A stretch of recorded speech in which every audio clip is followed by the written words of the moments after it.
Welcome, Cray. I am so happy that you are here with me today. I have been looking forward to this conversation. I know the first moment I met you, I was so drawn to you, and I'm like, I want to know this woman more. And I am pretty darn sure that everyone who is watching or listening is going to feel the same energy from you that I did when I first met you. So thank you for joining us. Thanks for having me. I am also looking forward for this day and truly an honor to be in the same space with you because you're truly authentic and that is so aligned to what I am here for. Beautiful. So, Unlearn the Crap is about the conditioned responses and automatic Mm-hmm. programming, the excrement, the limiting beliefs, the Mm-hmm. anything that we need to shed, both physically, mentally, emotionally, in order that we can level up because our soul is calling us. We are in a time of our world where there is so much change that is happening. Our Mm-hmm. systems are breaking down. We are all finding ourselves displaced. We're feeling a yearning and a calling for us to do more, give more, experience more. But there is barriers and blocks and crap in our way. Mm-hmm. Craig, what crap did you need to unlearn so that you could level up? That's a loaded question, but if I would put it this way, I grew up in a family or in a household where survival instinct is apparent. A lot of cultural beliefs that is deeply rooted with religious ways of living. So there's this standard ways of showing up that you're supposed to be in order for you to fit in a society, that you are successful. And one Mhm. factor that growing up is you have to be in a certain level of success. And growing up, had to people please and prove that I am worthy of that honor or that type of success in the environment that I grew up with. And one of the limited beliefs that I have is actually, in order for you to be in a successful state, you have to have a certain degree or a bachelor's degree or, Yes. yeah, a certain certification or achievement to show people that you're highly educated, or you have to be in nursing school, especially as a Filipino woman. Um, I am in a family filled with medical professionals and had to keep up with that mask of, oh, I want to be part of it because you're in part of this family unit where everyone sees that as a blueprint to success. Yeah. So that was tough, and I went on that route. But it became a catalyst for me to say that it wasn't really for me. And I'm a college dropout. I studied for 4 years. And still, at the end, I told myself this is not for me because emotionally, I'm always connected to my patients, but there's no growth. And most of the patients that I have are critically ill. And that really led me to a high stress environment that I realized this is not for me.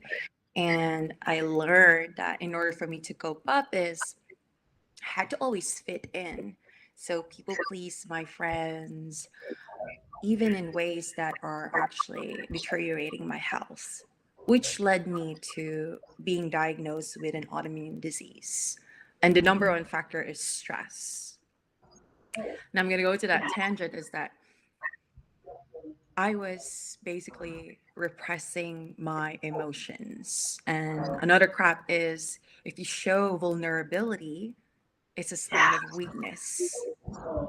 And if you show emotion, it's a sign of weakness.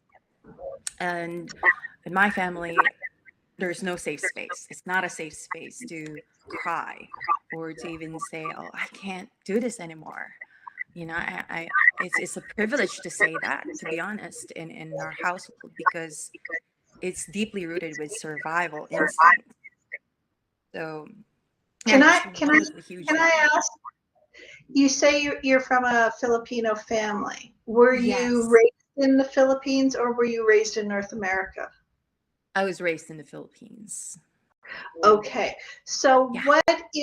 what is different Hmm. between that societal culture and Hmm. because in the Philippines you would have societal as well as family alignment.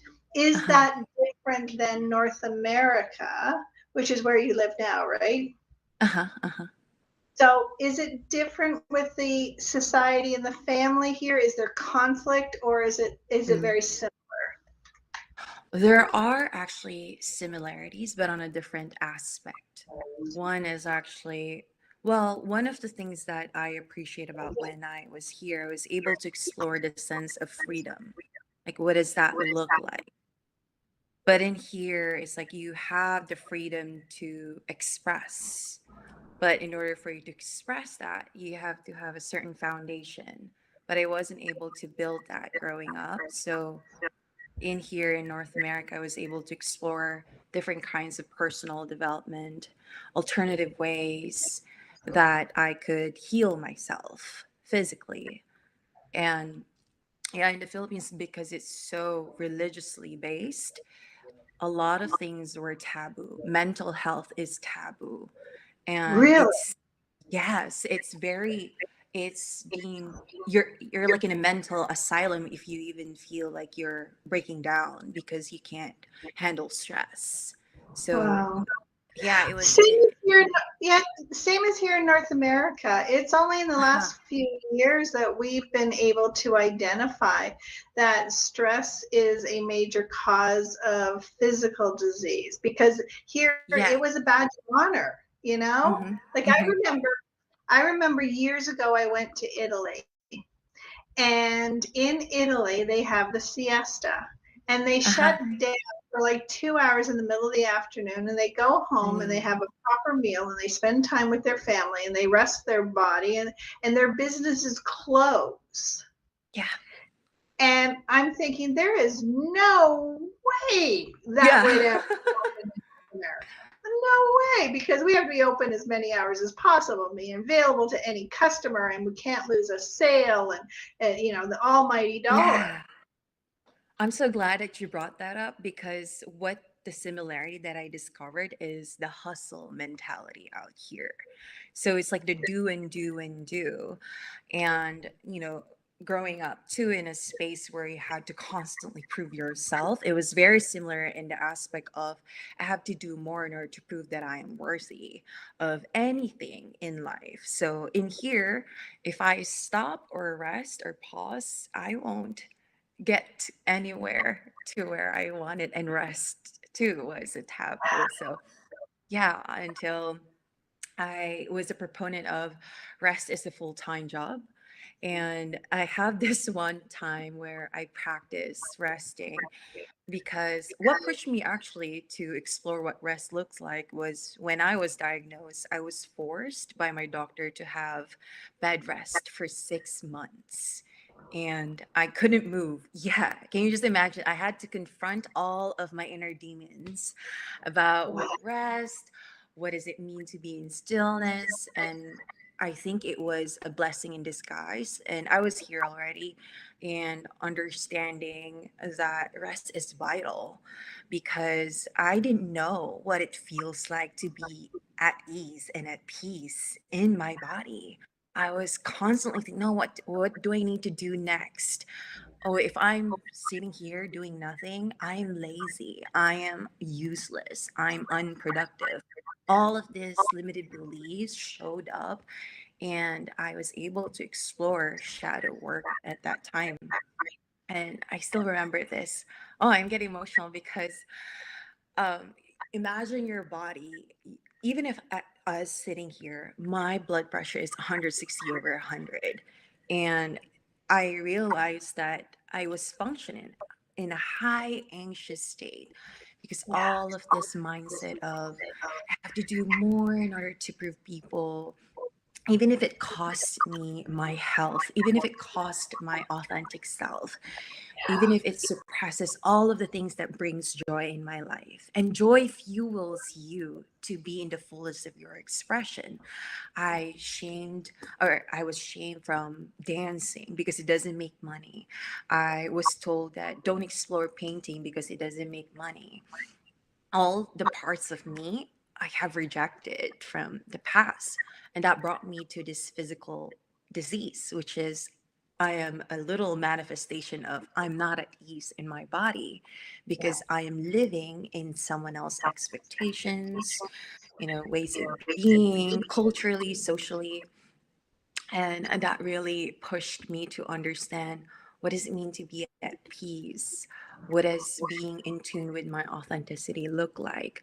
I was really on the spectrum of doing and not being, and I can't have any. I was always forcing my life away from what it feels to be in alignment to who I am. So that 6 months of bed rest pushed me to my core. I was restless for the first 2 months. It's like my body, it's like my brain and my spirit wants to escape from my Yeah. body. Yeah. Yeah. I had a similar experience when I had my full breakdown, and Mm-hmm. I lost everything and everybody, and Mm. everything that I thought I was supposed to do, and all the things I had self sacrificed for the people that I loved, everything was stripped from me. And now I had to figure out, now what? Who am I? Yeah. Where am I? And I think a lot of other people are feeling that even when they have job changes or Yes. identity changes like an empty nest or going into retirement, if we haven't come into our own personal alignment, when Mm-hmm. those external things happen to Mm-hmm. us, we don't have the grounding to be able to navigate this new environment. We're Yeah. lost. Absolutely. Absolutely. And it's very similar to what I've experienced too from what you're saying. When I realized I was functioning from externally living my life, from fulfilling all of the external factors, I am empty inside. I felt truly empty. It's like I'm in this vessel of emptiness. So Yeah. even if I have achieved certain things, it still feels incomplete at that time. So I started rediscovering what does it mean to love myself first unconditionally, because I was understanding, okay, how does it feel to be loved? Because I knew that I'm neglecting my body. And so my body's already trying to tell me, Cray, I'm shutting you down. And I'm ready to shut you down because you don't want to pause. And pausing is completely threatening for me. I have no idea what does it mean to pause and to breathe. So this Yeah. life-changing moment was when I discovered this book, The Power of Now by Eckhart Tolle. And Yes. yes, that book, I didn't even realize that just by reading that book, there was this moment there where it says pause. I would sleep. And then I was questioning, am I doing this right? So here, why am I sleeping? And looking back, I realized it's what my body needs. And it's rediscovering what does it mean to rest, even if I'm asleep, is the moment of ease of not thinking. And I started understanding, okay, how can I love myself holistically? Because in nursing school, we were taught to approach our clients from a holistic level. And at that time, I was like, what does that mean? And so when I started experimenting it on my own, okay, let me start mentally, because right now my brain is just haywired to do and ruminate. How can I explore that, being at ease with my thoughts? And that book helped me to be at ease just by observing my thoughts through Yeah. meditation. Yeah. And that was a game changer for me. That was like what, 14 years ago. So Wow. yeah, that was the Ask beginning. you. I need to ask you because being a nurse is Mm-hmm. selfless. It's Yeah. about caring for others. But yet, whenever I'm in a hospital or somewhere, the nurses are generally well overweight. They are stressed. Mm-hmm. They are Mm-hmm. exhausted. Mm-hmm. What is it that you have found about this selfless overgiving, giving that creates Mm-hmm. disease within us, the individual? Such a great question. I looking back when I was taking care of patients, there's always this part of me that feels valued in giving. In giving, I thought that if I give more, I am seen to be worthy. I am seen to be valued. I am seen to be a proponent or a very useful part of the society. So if I give more, it means, okay, I am worth, even if at the cost of my cup being empty. And I think that is a very typical way of being a nurse. We were trained that way in a conditional way because we're dealing lives. And adding the factor of being a people pleaser back then, it was the conditional way for me to show what it means to be valued. So if I give more, I feel good, and I have 2 hours of sleep taking care of patients, and then the next day I still have to go to school for 8 hours in a day. And then after school, I have 4 hours of case study of patients submitted in the next day. And it was glorified. It was glorified that if you're in that hustle mentality or if you're totally overgiving, you're working hard. So that was the belief that if you give and Yeah. give more and do more and work so hard like that to the point of no return, you, Yeah, I think that's part of the craft we need to unlearn is that badge of honor. Look yes, at that how badge of much you're honor. giving and look at the price you are paying for it. The price that you're paying means you are good. But, Yes. it's serving the broken system. It's not serving individuals. So I'm going Exactly. to add another layer to this. Okay. So you've got your family's Uh-huh. expectations. Uh-huh. Uh-huh. Now you've got your society's expectations. Mm-hmm. Then you've got your occupational expectations. Uh-huh. Add on the the fact that you are a woman. Yeah. Oh gosh. We're gonna go into the energetics of this because I realized I was functioning from a hyper masculine energy. And looking back, um, if you're proven worthy in these different levels of achieving these different kinds of success, and that masculine energy is seen as, oh, you're so successful, you're independent, you're so great at what you do.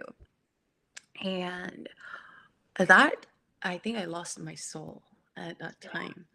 I i i it was hard to be soft because it's scary. If I am soft, oh no, what's gonna happen? Everything that I was inside the box, it's gonna break down, and I don't know how to build that back again. So even if I was at the edge, and I think my body just it's so intelligent, it just can't handle it anymore. That being diagnosed of autoimmune disease was it was that moment where Gray had to really understand that it's okay to ask help. It's okay to rest. It's okay to pause. It's also okay to break down. Um, and yeah, it's tough. And being a woman, we have, for some reason, society, religious too, we have to constantly prove our worthiness to be seen worthy. Um, have to be the best in school, the best in every step of the way. And it's Well, like we're the unconsciously nurturers. competing. Hmm? Yeah, we're the nurturers. We're the Yeah. givers. We're the ones that hold the family unit together. Oh my gosh, We that's the are the word. multitasker. We are the whole brain thinkers. I, I Yeah. always I always envied men because, and Mm. I saw somebody talk about how a man's brain thinks from Yeah. boxes. Every box is individual and they don't interconnect. And so for a man to create their testosterone, to live within Yeah. their highest self and create that testosterone, that masculinity, they need to Uh-huh. do. And they need to do the Yeah. completion. And Yeah. and so they can stay hyper focused and they can Hmm. get that goal done, but Hmm. that creates testosterone. In a Yeah. woman, we don't want all that testosterone. That takes us out of balance.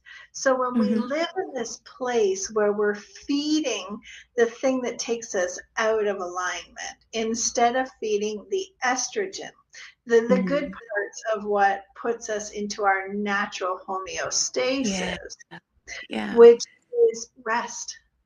Yeah. Women need to rest. And women are, when they're on, everything is interconnected. Yeah. Every thought of you're driving down the road and you're thinking about the birthday parties that are coming, and you're thinking about the laundry list and the groceries, and you're thinking Yeah. about the conversation Exactly. that you had with your spouse, and you're thinking about the to-do list Yeah. at work, and one thought goes to another and it becomes this monkey brain. um Exactly. yeah. I There's this part of I don't know if you've heard about this book called, I'll come back to you once I have it, but she talks about how men are simple-minded being. And us women, we have this hyper intuitiveness where we scan the whole environment because that's our gift, our intuitiveness. And men are hunters. So we give them an intuitive nudge because we're the scanner of the environment, because that's how we are in tune within ourselves. And when we're at rest, we can see all those hidden nooks or the predators that could be attacking us in that moment in the caveman days. And men Yeah. are just, okay, one step, second step, and they would charge. But Well, as we have evolved, yeah, that's why men can sit and wait out in a yes. forest like that hunter, where they can just sit there and focus and wait for the prey to arrive. A Hmm. woman in her natural feminine self could never do that because our brains are not wired that way. Our brains are the big picture, and the men are that laser focus. Yes, exactly. And that's why we're the creative essence, right? Our creativity is, it's just limitless because we can hyper in tune and then expand from our state in the awareness of the now. But with men, they can build that for us.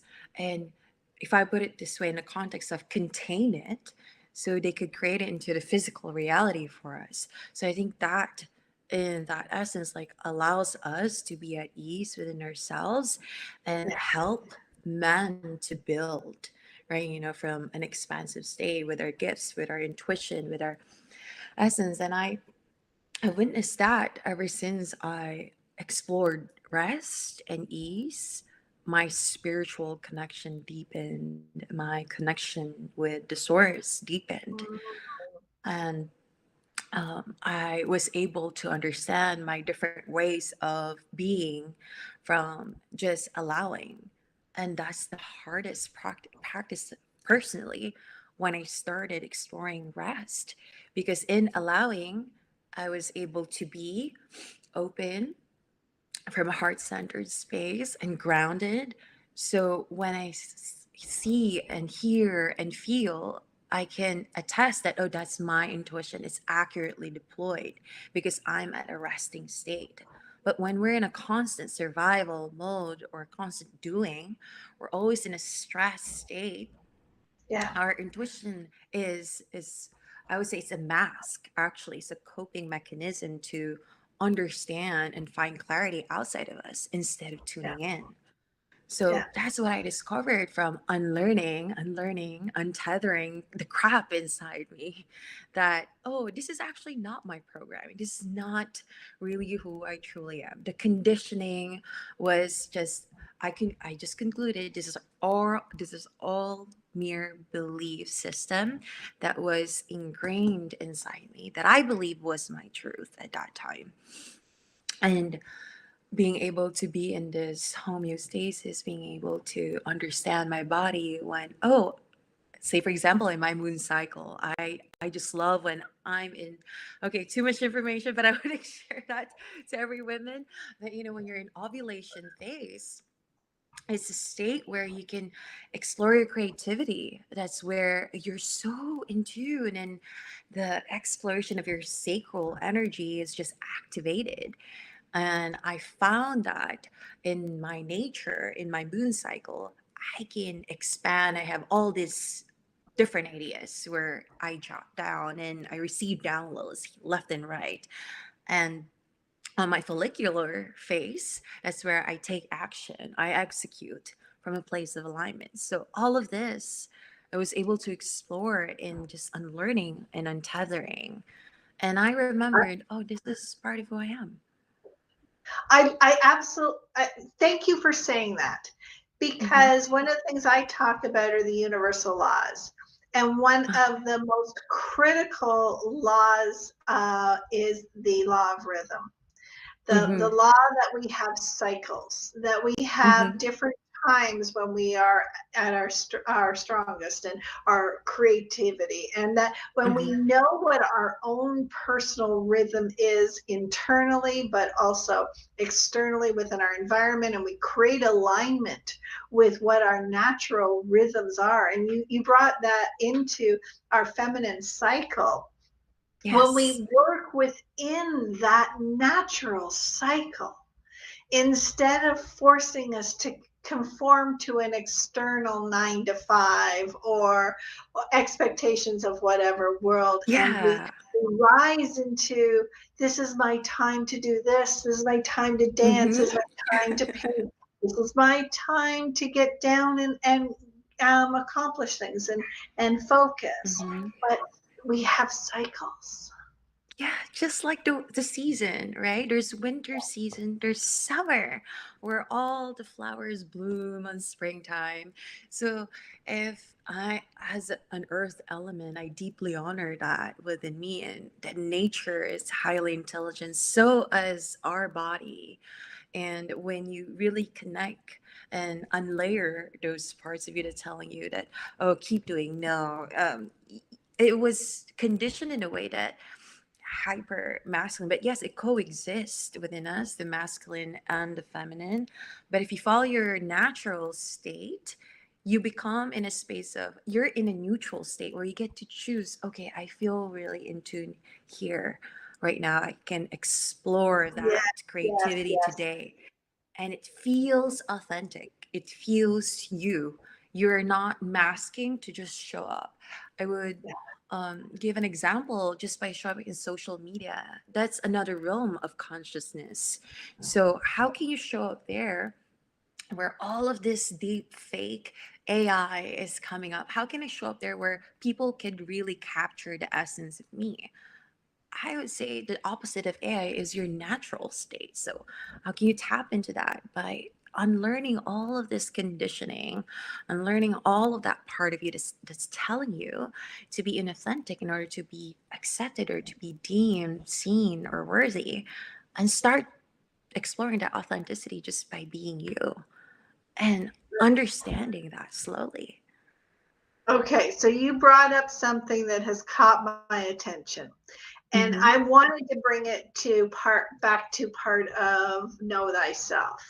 One Mm-hmm. of the aspects that I came to unlearn myself was learn my human design, and that Yes. Yep. 70% of the population are doers. They're in that generate, do, create, build, and they do. Mm-hmm. I'm not. Mm-hmm. Mine is a manifester, which means that I have these big bursts of creativity, and then I Uh-huh. have these massive times of rest. And Uh-huh. when I learned that, and I was able to say, when I felt really exhausted, I would be trying to push myself because I had a list of things I wanted to accomplish. And then, oh, this is my rest time. Okay. Yeah. And I would give myself grace. So Yeah. you brought up you're an earth. Yes. What were you talking about? So, um, in the essence of groundedness, earth element is really rooted to the natural state of your being. And I would add it to what you were just talking about, which is the human design. I am a generator. So by design, I am a doer. But in order for me to feel rooted to who I am, I have to really understand my patterns of being. Like, am I doing this for the sake of showing up for others, or am I doing this for the sake of who I truly am, where I could give off value or service to the people in the social media realm? So, and I realized I'm a 1-3 profile by human design. One is, I believe, you can correct me if I'm wrong here, I'm an experimenter part of human design, where I love to gather all of this experiences, this learning experiences Yeah. through experimenting, through life experiences. So when I test it by experimenting it through life, I get to implement it from a way that, oh, I tested it, so I know it's real, it's true. And then the 4 is a martyr, where I just investigate, investigate, and investigate and investigate all of the things that doesn't work for me. I would eliminate that and I would search for more. So I love researching, I love accumulating different knowledge. So when I'm rooted and grounded to all of these things that I've learned so far, I experimented and I feel grounded and I feel at ease to who I am.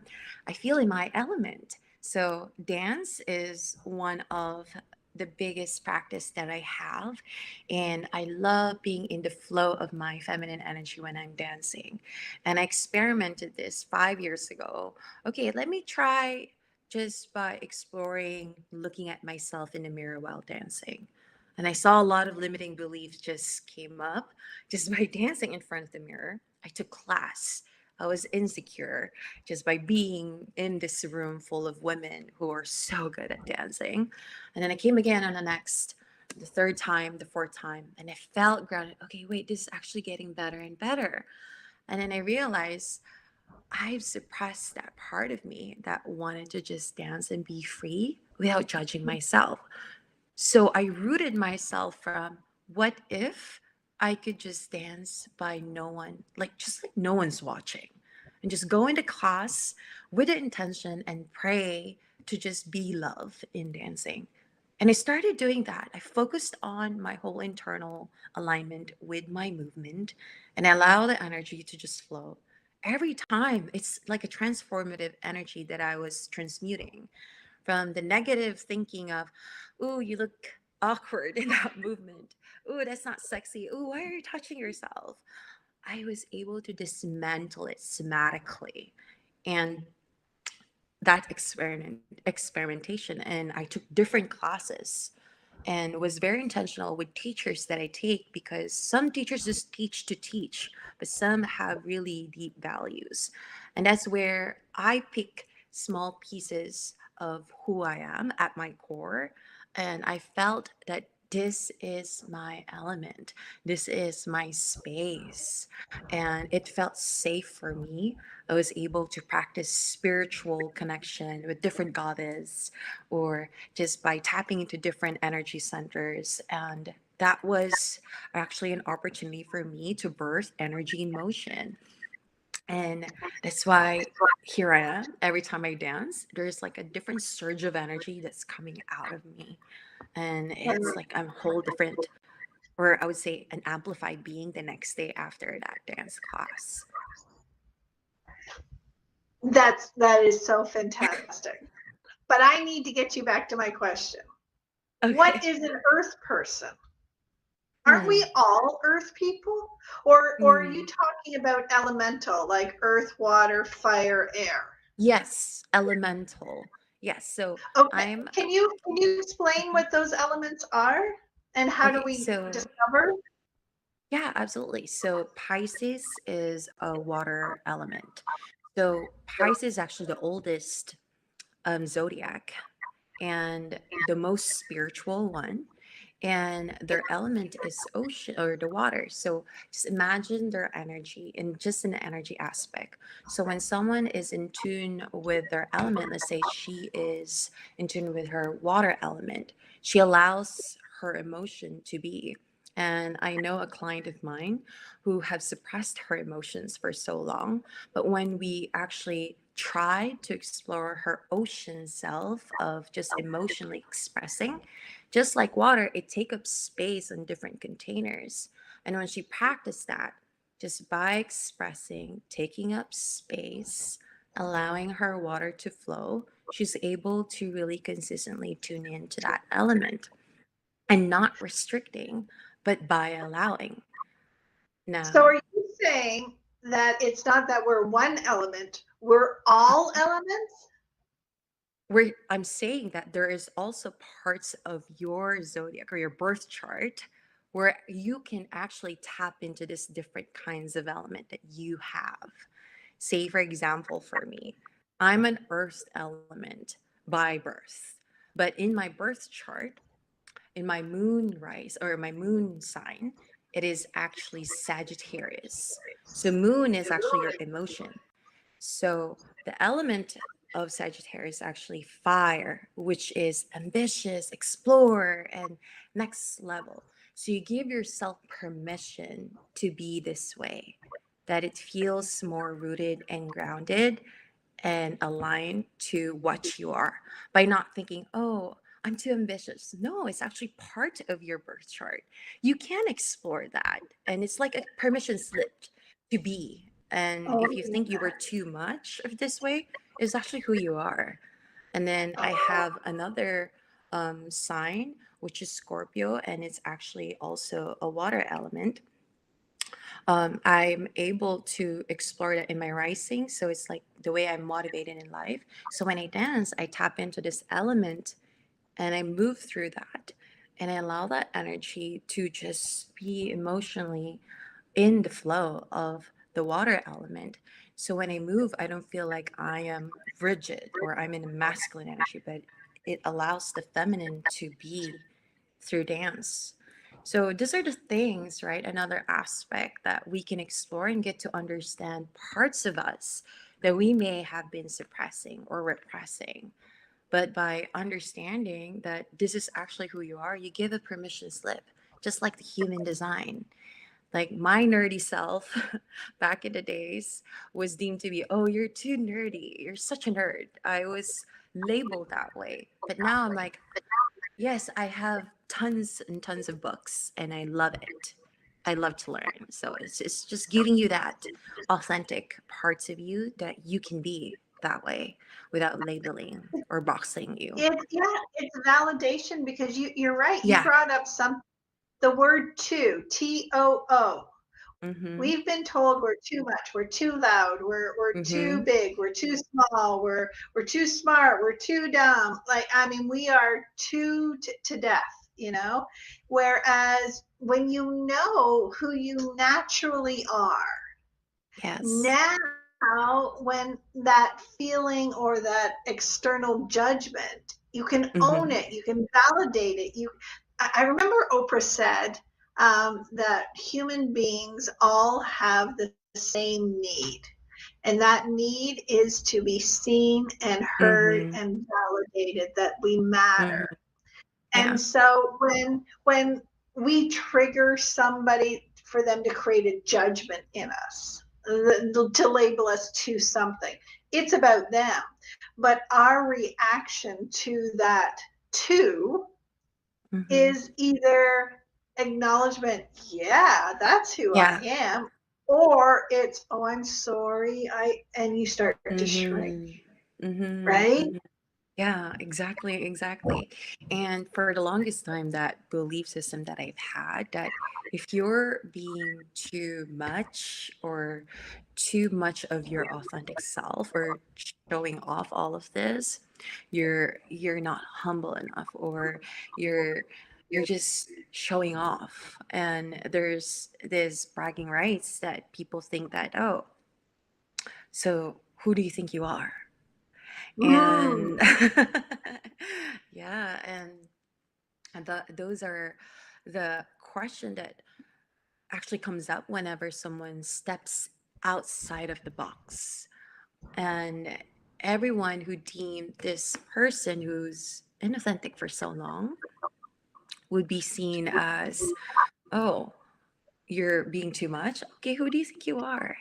You're not this way back in the days. But I Come back realized that, down, play small. yes. Because what you are doing when you are authentically living in alignment and you are living full on big, you are making me feel inadequate because I haven't stepped Exactly. into my Exactly. And that in itself is like a huge trigger to someone who actually is an unconscious way of, I actually want that too. I want to live like that too. own. So, and this is why I'm so passionate and driven to help people to tap into that core part of them, because the more that they truly align themselves with their core essence, the more that they become a ripple effect for everyone else. That instead of seeing that as, oh, who are you? Who do you think you are?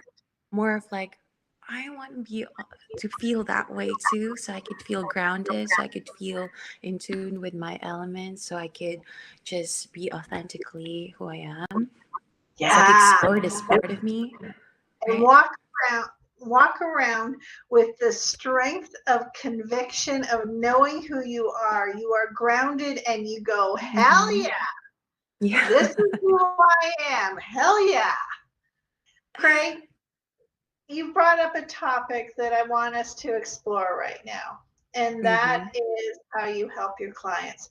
We've talked about human design, we've talked about the elements, we've talked about so many things. I think you touched on chakras, but there are a lot of things that you pull in to your practice that helps people figure out who they are and bring in their alignment.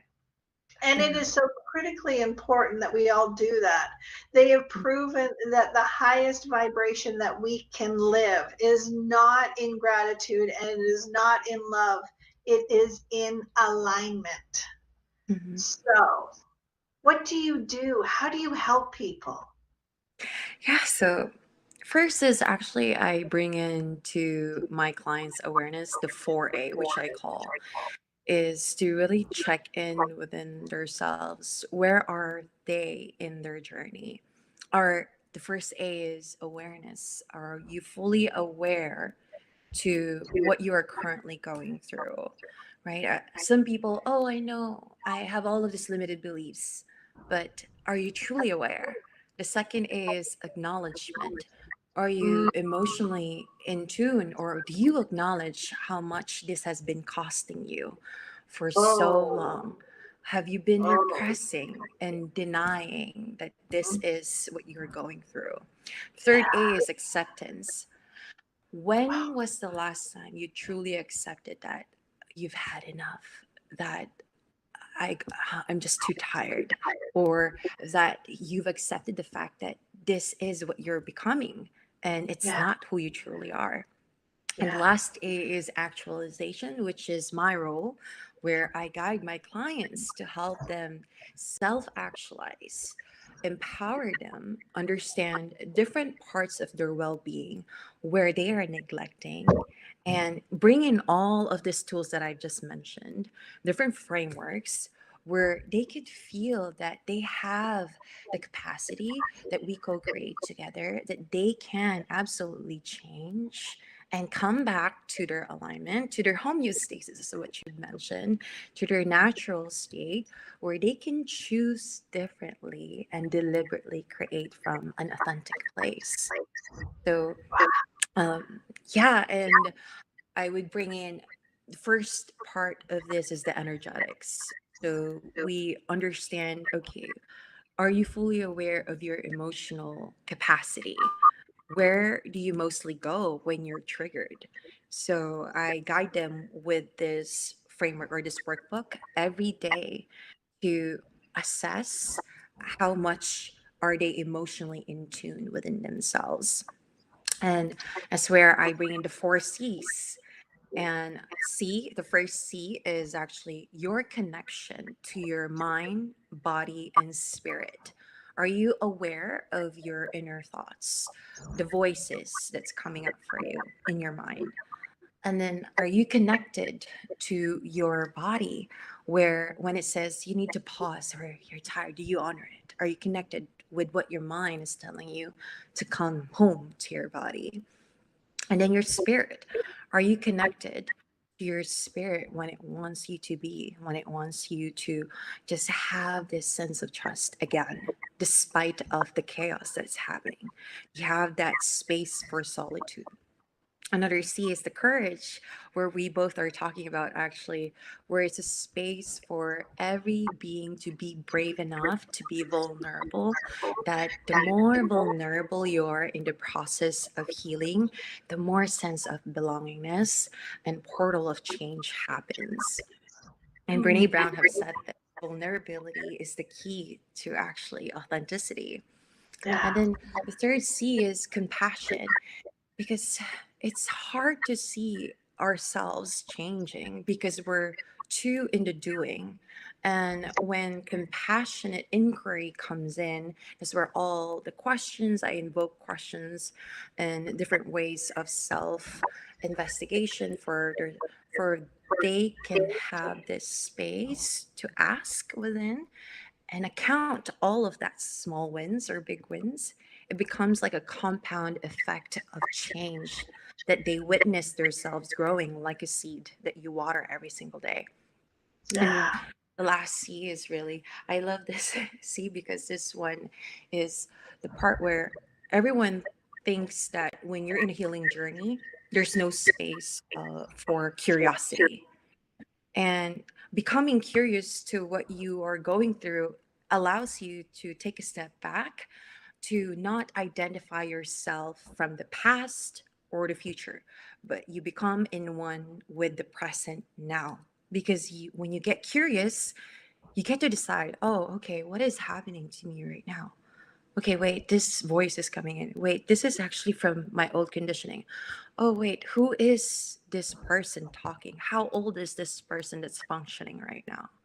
So that's the whole process in a nutshell and how I guide my clients. I would bring in more, but basically the four C's and the A's, that's what I have been guiding them for framework itself. And that is so in alignment with my four P's. I My, love my, it. my four P's are that when we have the four A's and we have the four C's, Mm-hmm. it equals the four P's, which is Mm, we live in peace. mm-hmm. Peace within ourselves, peace within our community. We are creating peace in the world. We are Mm-hmm. living with a purpose, with Mm-hmm. passion, Mm-hmm. because when we are aligned with who we are and we are aligned in living our purpose, we cannot help but do it with passion because it's Yeah. who we really are and who we were born to be. And when Yes. we have that purpose, passion, and peace, now Mm. we're naturally creating prosperity. Mm. You just complete the whole circle there. I love it. Yeah, that's what I was looking forward to this conversation with you. Craig, I absolutely, every time you and I connect, I always think I need more time with you because Mm. you are just such an amazing, energetic being Thank you for taking the time to rest in yourself, and thank you for the time for spending it with us. For those people who have heard you and have felt such an attraction to who you are, and I'm going to say it this way, okay, because this just popped into my head. Someone said recently, we don't fall in love with other people or other things. We fall in love with the version of ourselves that comes alive within those people and those circumstances. So if what you have said, if what you have shared has created a spark in someone and made them feel alive, it's a calling that their body is telling them, yes, yes, yes, you're on track. Keep going. You're going the right direction. How do they reach out to you? First is actually, I'm very intentional to who I work with, and I'm more than happy to be on a connection call for someone who wanted to still explore what I do. And I love to say that I'm not for everybody, but like you said, who is feeling called to, I like to match the energy. So connection call is the best way. Second is also, I have launched my Core Essence digital course where someone who is feeling called to explore this work on a digital aspect, self-paced, you can absolutely get in touch with me as well and direct you towards that platform. And again, simple. Get in touch with me on a connection call, feel the energy, and let's see if we both match. And we'll see from there. Wonderful. Thank you. I am so glad that your body put you into a state of rest so that you could discover yourself before you were too strong for too long and you broke. You have such an amazing gift to give to the world, and I am so grateful that you have come in alignment with that. Thank you for the time you've had with us today. Oh, thank you so much for having me. It's truly an honor and a privilege to be in this space and what you're doing and sharing everyone's gifts. And I'm really happy. And I'm so glad that we made it happen today. Yes, we did have some misalignments getting here, but like we said before we started, it was all on divine timing, and we've learned to trust that when things go bump in the night and they don't go the way we planned or the way we anticipated, is because something better happened. And I don't think we could have had this amazing conversation if we had have had it at any other time than right this moment. Yes, thank you so much, Kathy. Okay, until next time. Go on.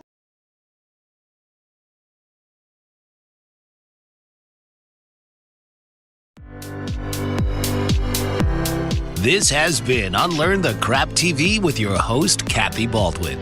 Tune in each week as Kathy challenges you to rethink everything you know about personal empowerment and societal structures. Thursdays, 4 p.m. Eastern on the BoldBraveTV network.